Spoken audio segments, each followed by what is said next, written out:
Bonjour et bienvenue dans cet épisode de Récif Captif où on va parler des aptésias.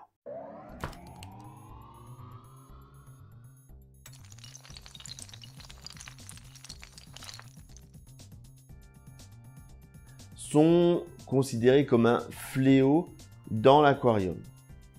Surtout si vous tenez à maintenir certaines espèces de coraux ou de poissons qui sont particulièrement sensibles aux brûlures qu'elles peuvent causer.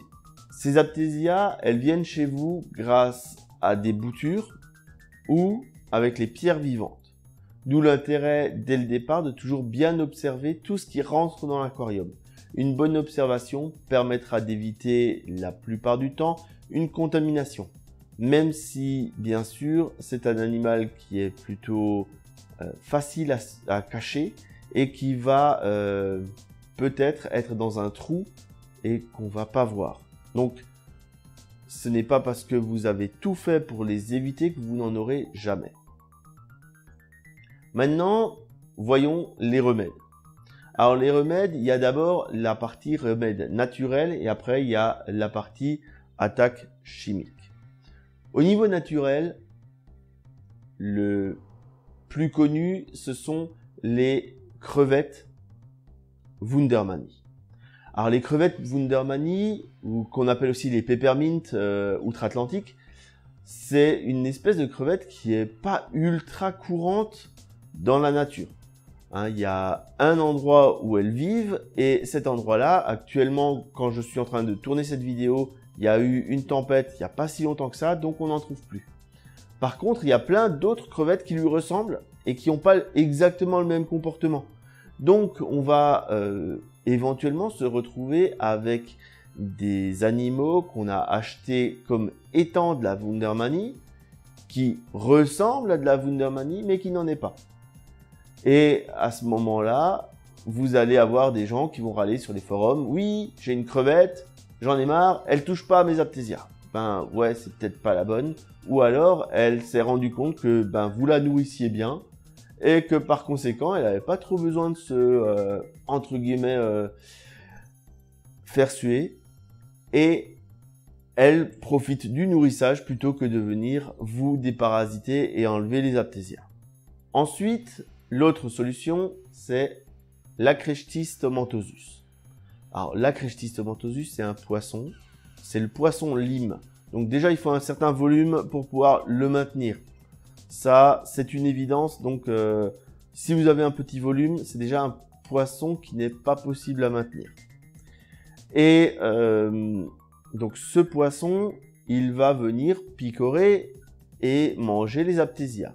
Il peut arriver qu'il confonde vos Zoanthus, Parazoanthus, Palitoa avec cet aptésia.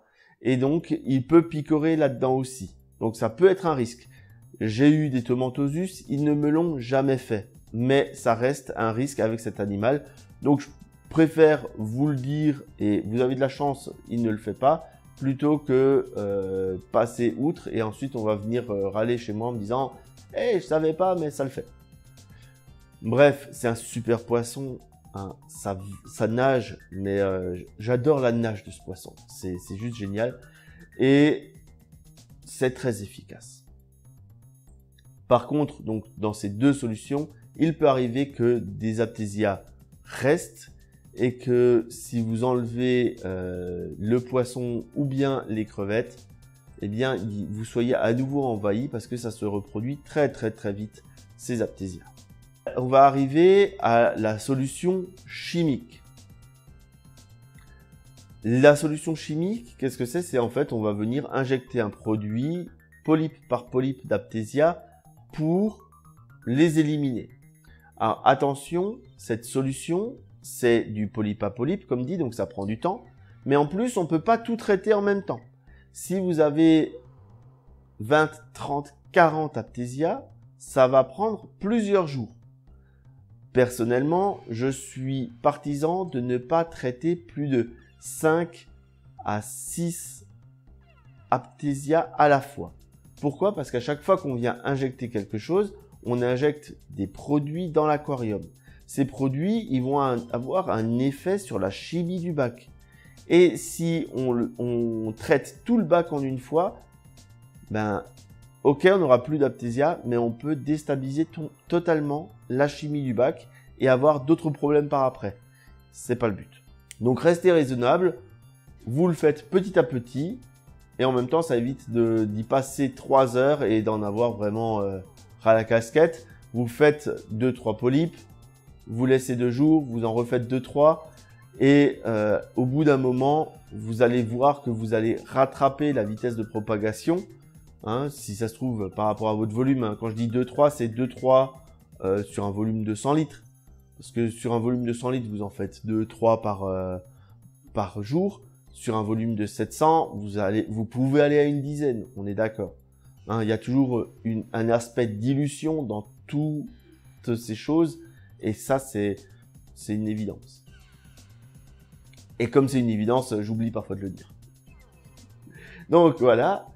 L'idée au niveau de ces injections, ça va être de mettre un produit dans l'Aphthesia et ce produit-là, il va venir la tuer, tout simplement. Alors au niveau des produits disponibles, il y a des produits du commerce, comme l'Aphthesia X, que je vais vous montrer. Donc lui, on a une seringue, on a des embouts comme des aiguilles, mais un petit peu plus gros, et on a du produit. Je l'utilise et ça marche très très bien. Et je vous ai filmé un timelapse où j'ai mis ce produit sur une anémone et on la voit disparaître en quelques minutes. Donc ça, vous allez l'avoir là dans le timelapse que vous voyez actuellement.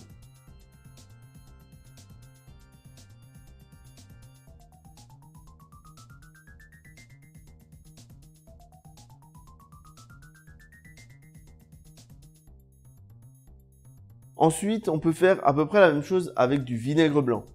Mais attention, on vient acidifier le bac.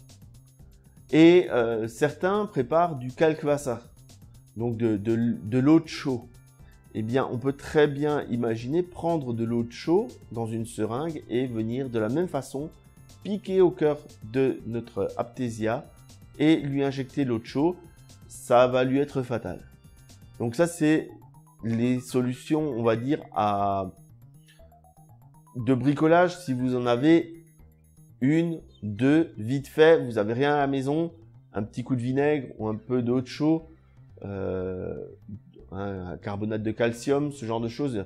Vous prenez les poudres pour faire du KH, diluez dans l'eau, dans la seringue, et puis voilà, un petit millilitre et c'est bon.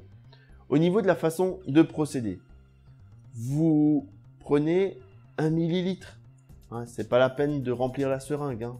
Vous prenez 1 millilitre, et vous préparez, vous allez sur votre anémone et puis vous injectez. Il n'y a pas forcément besoin de mettre 1 millilitre. Si ça se trouve, un demi-millilitre va suffire pour votre anémone. Donc si vous en avez plusieurs, sur les premières, vous faites des essais avec on va dire, la dose minimum par rapport à l'effet obtenu. C'est-à-dire qu'une toute petite Aphthesia, elle va avoir besoin de quelques gouttes. Une grosse, oui, le millilitre, il peut y passer. J'espère que cet épisode vous a plu, que vous en savez un petit peu plus sur les Aphthesia et les solutions disponibles pour les éliminer. Et sur ce, je vous dis à bientôt pour d'autres épisodes de Récif Captif.